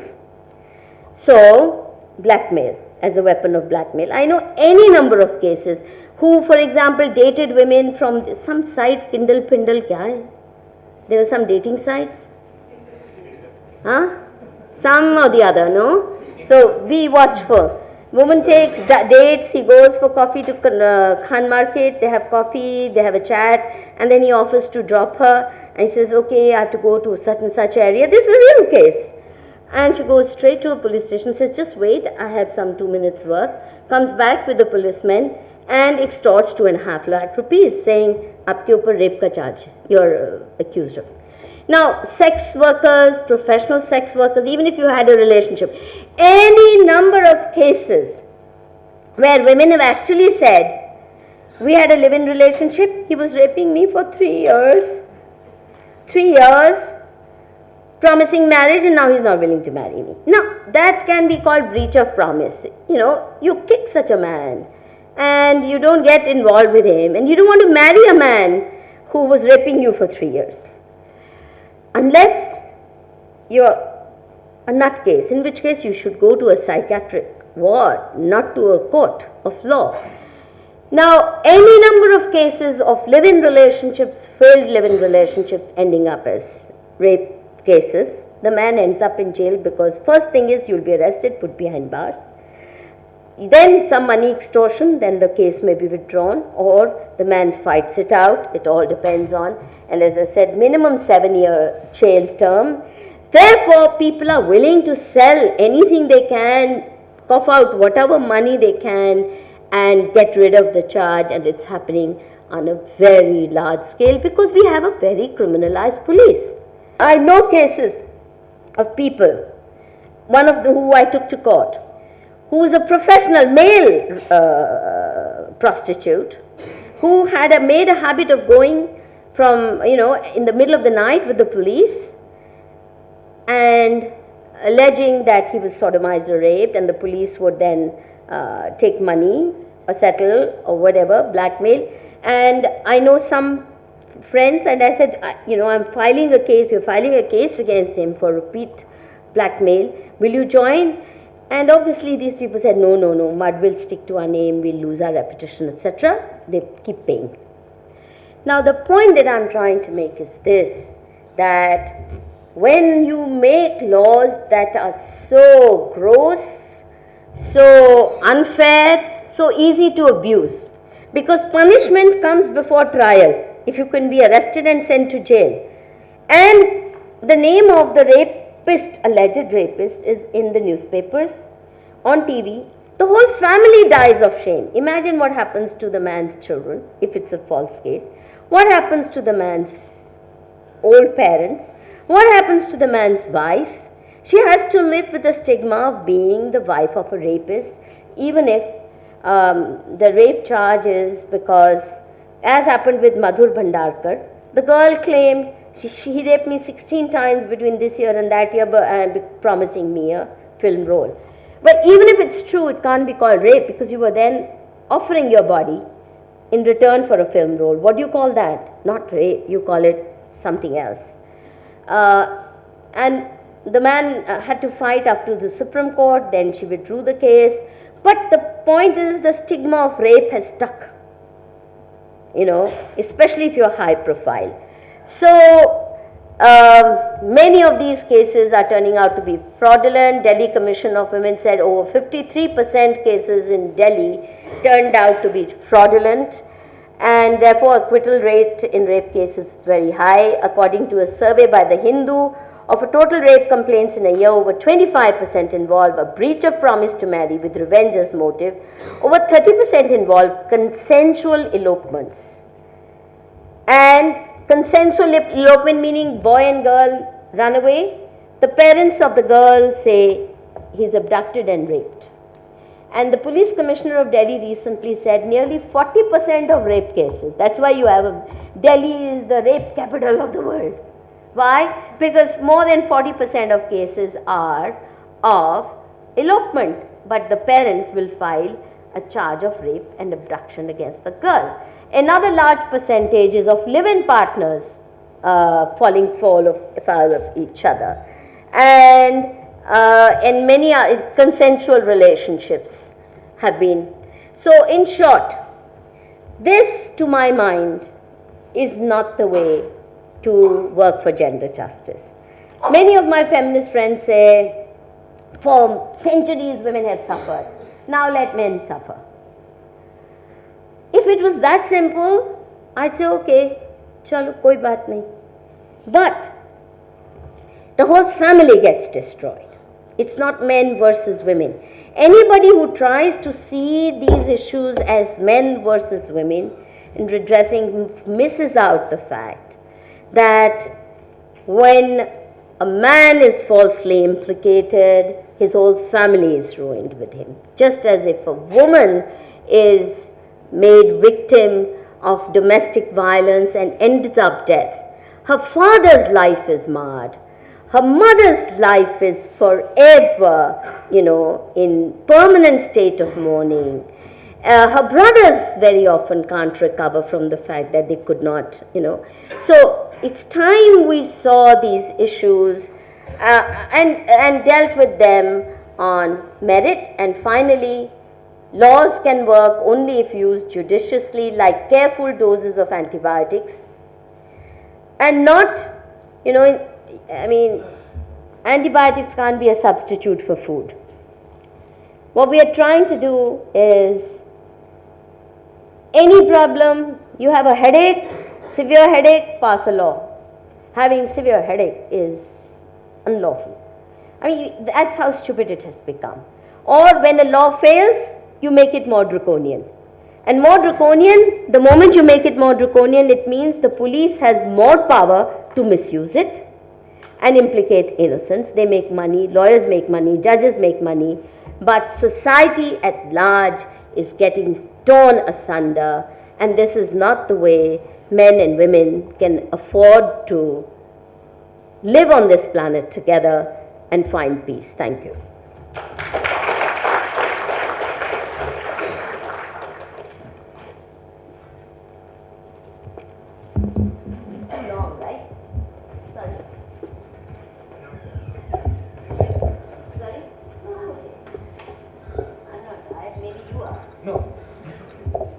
Thank you, ma'am. The dais is now open for questions. Ma'am, I think it's about marital rape law. I don't think so it is as simple as what it looks. Because in many religion, I'm not sure about Hindu, but in one of the other religion, it's like wife's duty to give sexual pleasure to the husband. Okay? So it's like that. So your mother, your father, your whole family will, if you go back to your father and go say that you have been raped, I'm sure your father will kick you out of the house, tell that you should go and make sure you are next to your husband, giving him pleasure at night. Very valid concern, but let me answer it with the benefit of 40 years of experience. And I know you're referring to the Muslim community. And let's not be coy about saying among Muslims. क्यों नहीं बात कर सकते हैं ना? हम हिंदू की बात कर सकते हैं, तो Muslims are fellow citizens. And if there are problems, they're raising it. Now the point is that as far as rape in or cruelty in marriage is concerned, you should know that already Muslim women can avail of 498A. They have been availing of cruelty laws. They have been availing even of anti-dowry laws. Luckily, because the law does not say Hindu dowry law, it comes under Indian Penal Code, and Indian Penal Code applies to all citizens, including Muslims. And Muslim women have been smart enough using it. I know many cases. Manushi has helped also many cases of Muslim women who use these laws. The point is, A, the laws should be used judiciously. Now, when you say in their religion, they say a man can do X, Y, Z, and the parents will. See, how and when does the law come to your aid? Tell me. When you go to a court or you report it to the police. If you don't have the courage to report the matter to the police, one second, even if you have the courage but you don't have the social support, for whatever your reasons be, if you can't reach the court, then even the best of laws can't help you. The best of laws can help only when a person actually manages to reach the police station or the court of law. To my mind, the whole problem of Muslim personal law can be resolved like this.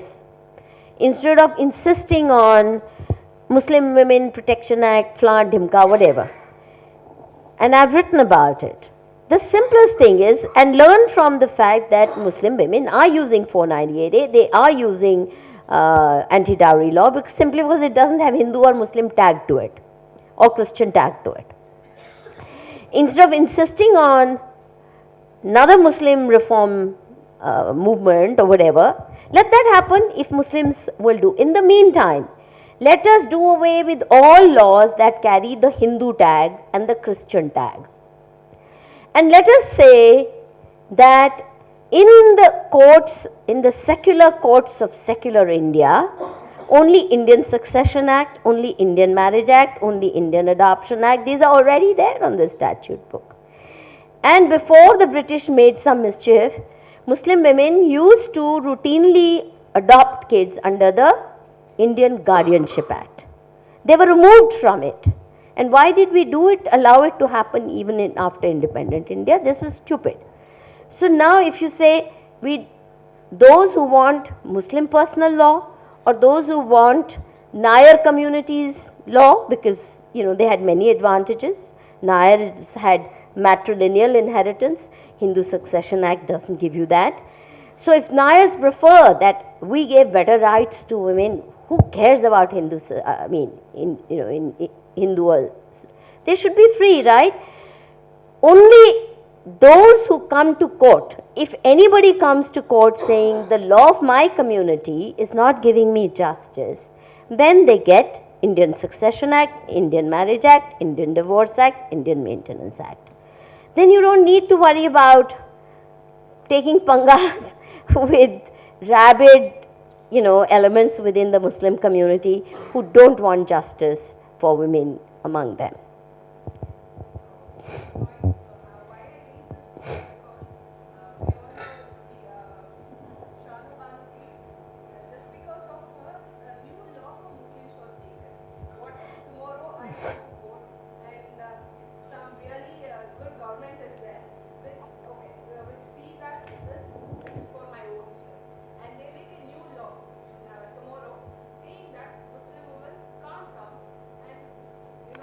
Agar Sarkar is mad, then there's no, tomorrow if we are so stupid as to have such a mad Sarkar, then, even the rest of people will suffer.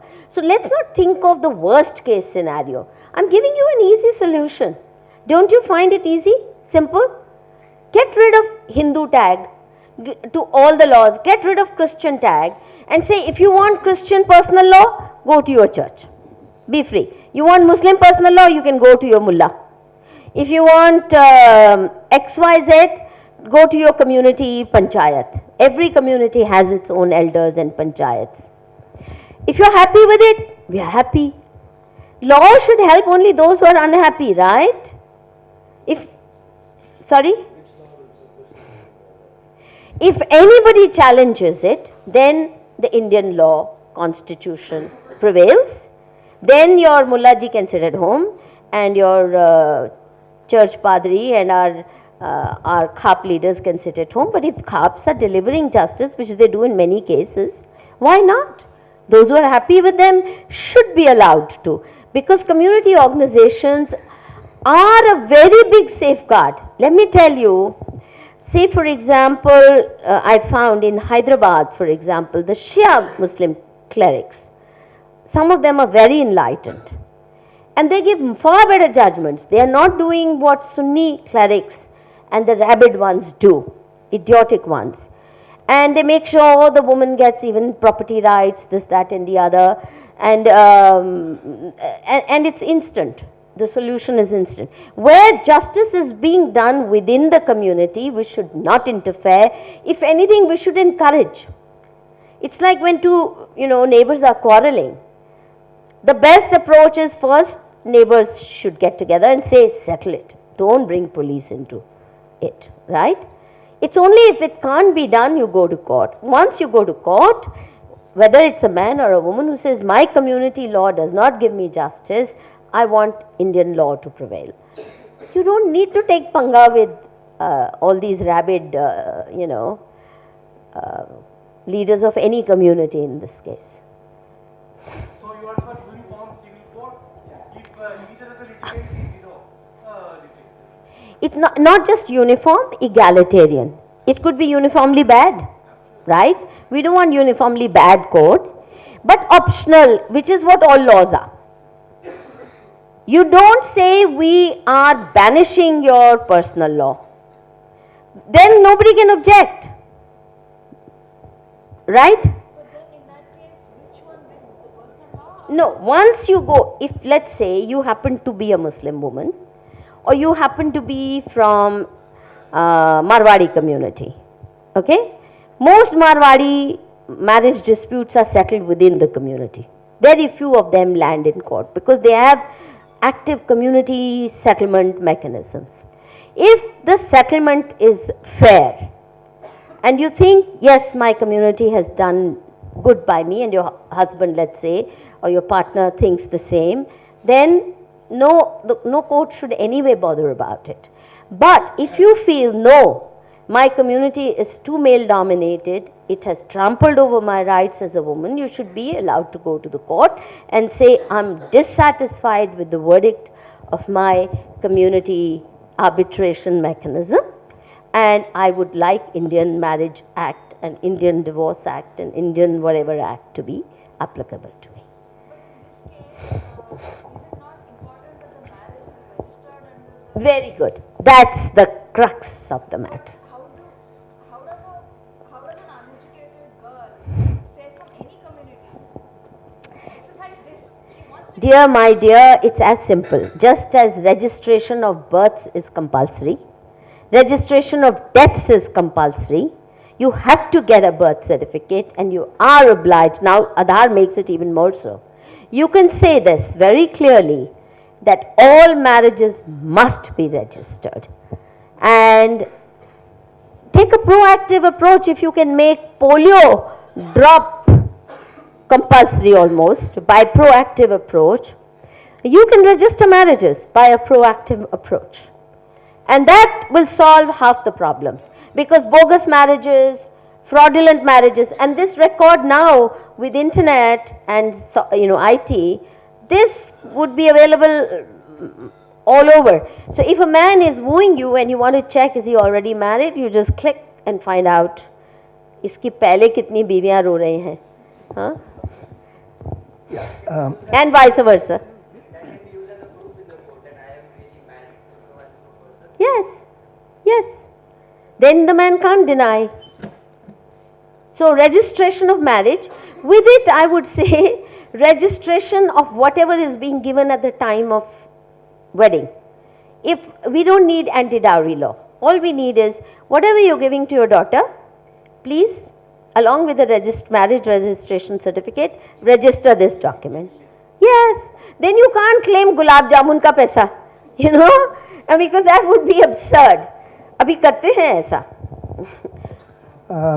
Fake bills from,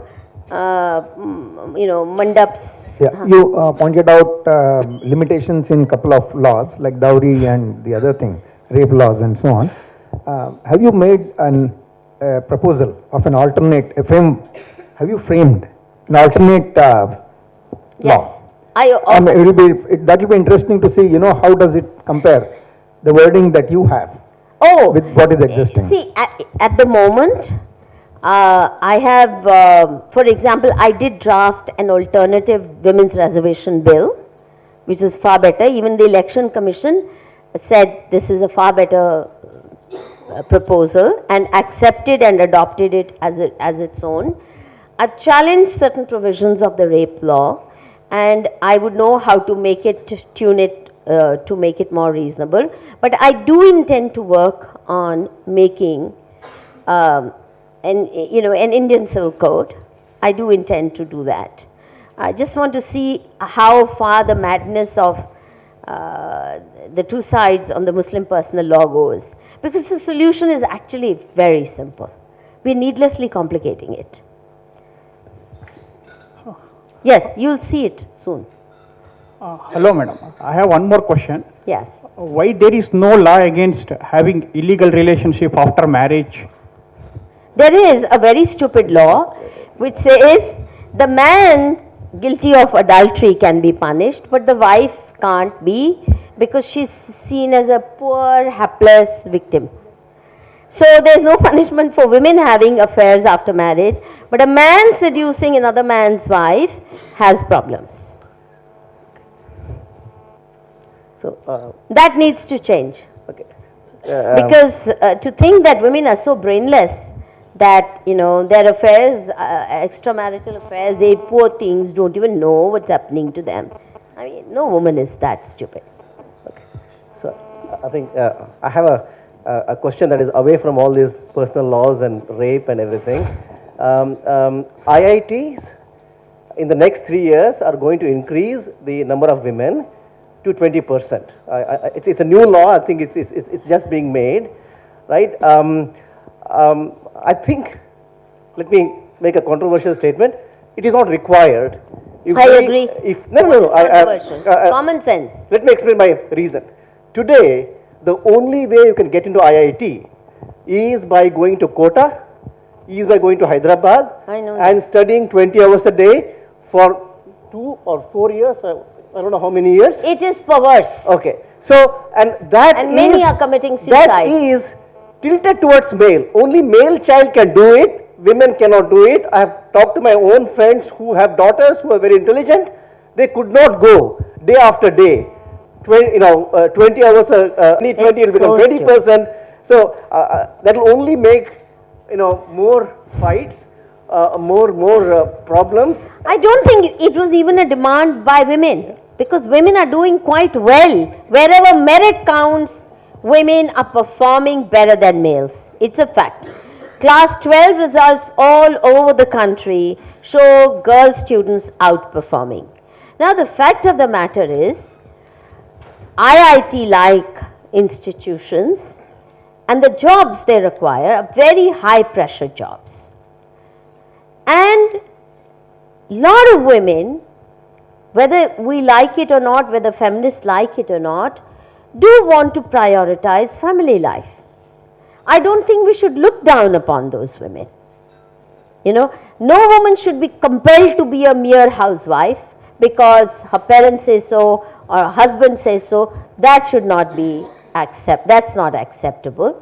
But many women think devoting more time to their family is more important than getting a hi-fi corporate job.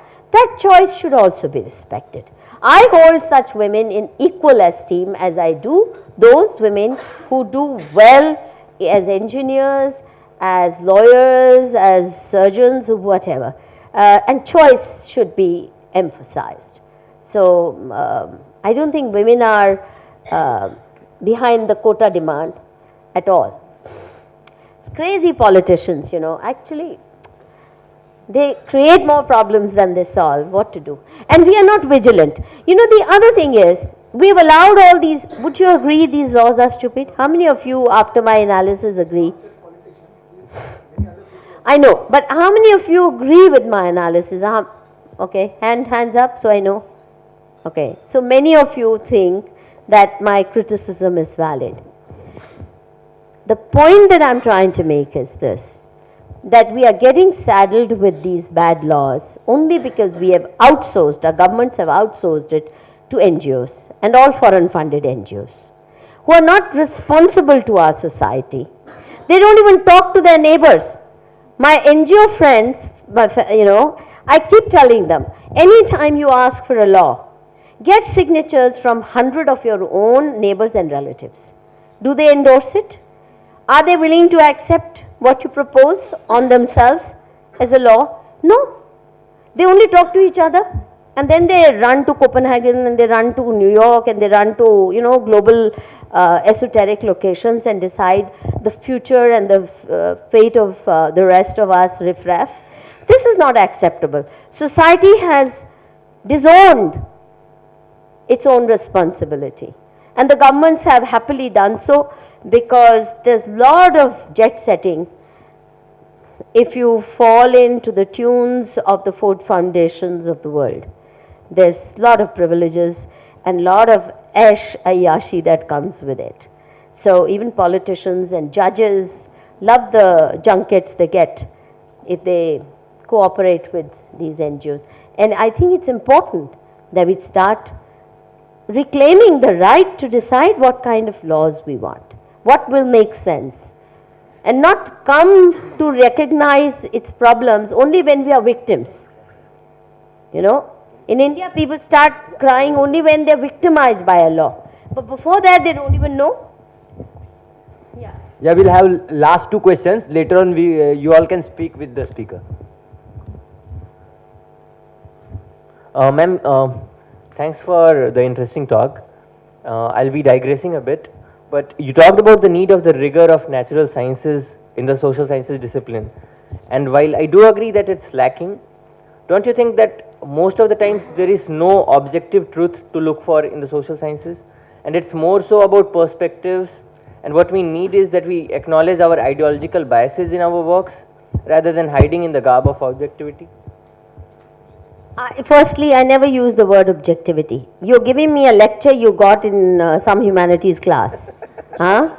I don't deserve it. I call myself, I didn't say objective, factarian. And if you go by facts, then every time a new fact comes to light, you revise your position. I've had to do it time and again. Okay? If you see, for example, that a particular law leads to 60% false cases, then it's not a matter of ideological, don't bring in that. If there is good evidence coming time and again, then don't bring in your ideology to say, but we stand for women's rights and women need special protection. But then your definition of women itself is wrong, right? When you tear asunder society, when people are petrified of getting married, earlier girls used to be afraid, now men and their families are so petrified. Believe you me, they're consulting, psychiatrists, they're consulting, all kinds of things are happening. Earlier people used to hire detective agencies to find out. Now they go through. And this should not be, family should not be a jange maidan, right? A battlefield. And if you look at our traditional systems, whether it was Maramakutyam in certain parts, or Mitaksha, or Deyabhaga, or blah, blah, whatever, many systems. One thing was common to all of them, that they provided for the protection of all members of the family, including unborn children, right? Not this whole idea of writing a will, for example. The man is the owner, and then he can write a will, disinherit daughters and give it to. This was not possible. This concept of will came for the first time in India in 1956 with the Indian Succession Act. And with it came the disinheritance of daughters. The point that I'm trying to make is, you need to think of ways in which our family life will be more balanced, give due protection to the rights of all, children, young, old, grandmothers, even the old have right to be protected. Now, do our laws have anything to say about sons who make their parents spend their life saving and then go off, troop off to America and come only at the funeral of the father, if at all? Do we have any systems? Or, I mean, it also requires moral, the whole idea of sanskars, where nobody needs to threaten you with a police action or legal action in order to take care of your old parents. Now, we're not looking into the sanskars, the rules of the game that will make a family life more balanced, more egalitarian and safe for all. What we're doing is one at the cost of the other, so objectivity ki baat nahi hai, taking cognizance of the legitimate interests of every person in the family and in society. That's how we should be aiming to look at it. And don't please ye humanities karna, ye Not in this regards, but there are many other disciplines in social sciences where the facts can be same.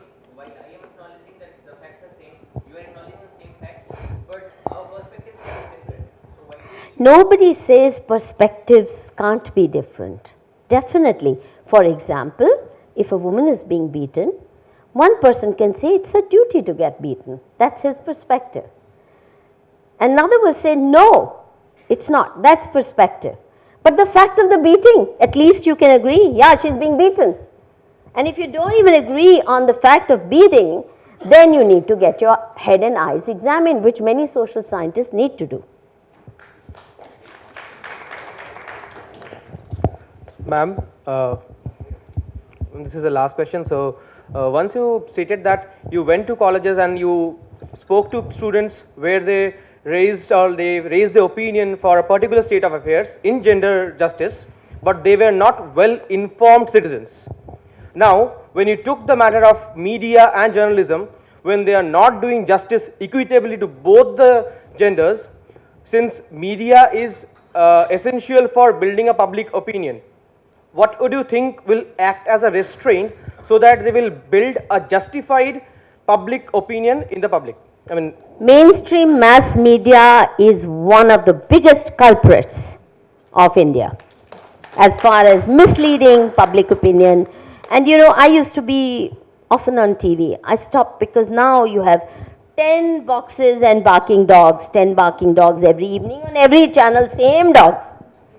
This is not the way serious issues should be taken up. You know, we've reduced everything to a cheap spectacle. And mainstream media more often than not misleads, which is why a lot of my work, in fact we started Manushi because we felt mainstream media doesn't help us understand India. And we will do so through our own painstaking research. Mainstream media would never tell me how badly these laws are working. Never. It's my own hard work which taught me. And it's not just that. I've drafted, by the way, as far as drafting of laws is concerned, I drafted the Street Vendor Protection Act for the Government of India as Government of Delhi. I drafted a new law for cycle rickshaw pullers because those laws were madder than this. Madder than this, huh? If I gave a presentation on those laws, you would really have your head spinning. The media doesn't tell us. They tell us lies morning to evening. And I think the only corrective that has emerged, thank God, is the social media. At least alternative voices are possible. I've been banned from so many TV channels because I disagree with them. Some because they were involved in Hawala scam and I exposed it, so I got, which is fine, blacklisted. Some because I took this kind of stand, and you know, try taking this kind of stand on Ornab TV, he'll roast you alive. They don't let you talk, right? I'm not claiming I'm right always. The point is at least allow serious engagement on most serious issues. But the way our media works, sometimes you actually start feeling sympathetic even for the Pakistani Lautsu Kamara TV. No, उनके लिए भी तरस आने लगता है. ये क्या बदतमीजी कर रहे हैं? Yelling, screaming, insulting, humiliating. This is not how it should be. I mean, people should be able to engage with these issues with all seriousness because the lives of all of us get affected by laws like this.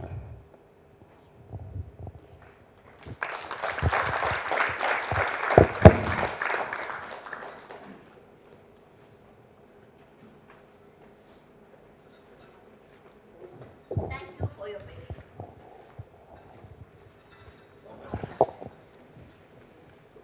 Now I request Srimati Shruti Karmalkar to present a memento to the chief guest as a token of appreciation.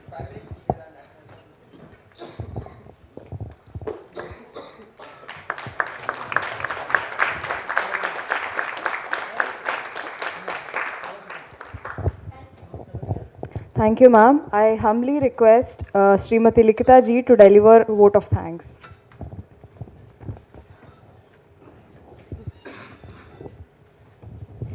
We consider ourselves to be blessed to have Professor Madhu Kishwar ji as the first speaker of this semester. The speech was really enlightening to all of us. Thank you, Madhu Kishwar ji, for allocating time for us in your busy schedule. For the progress of the society, we need supportive action and complementary reaction from all genders. So it is important to have mutual respect, understanding each other for the progress of society. So we must focus on gender justice and not on gender war. I, Likita, on behalf of Vande Mataram family, would like to thank each one for the unconditional love and support that you have shown for us for the last 3 years. Thank you, faculties, our seniors, alumni of IIT Madras, elders, students, light and sound people, videography for your unconditional love and support. We started our journey on 118th birth anniversary of great freedom fighter Netaji Subhash Chandra Bose. Our journey continues with same spirit, determination, commitment and enthusiasm. The sloka from Ramayana, Janani Janma Bhumisya Swargadapi Gariyasi, which means mother and motherland or superior to heaven, keeps us energized and focused. We will keep serving. We pray for your love and support. Jai Hind, Vande Mataram.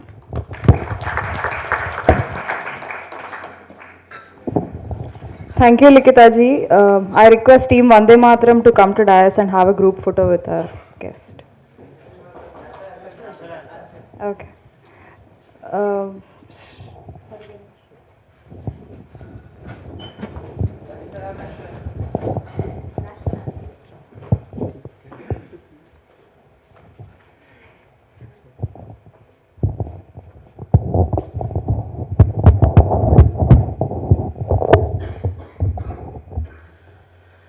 जनगण मन अधिनायक जय हे भारत भाग्य विधाता पंजाब सिंधु गुजरात मराठा द्राविड़ उत्कल बंगा विंध्य हिमाचल यमुना गंगा उच्चल जलधि तरंगा तव शुभ नामे जागे तव शुभाशिष मागे गाहे तव जय गाथा जनगण मंगलदायक जय हे भारत भाग्य विधाता जय हे जय हे जय हे जय जय जय जय हे।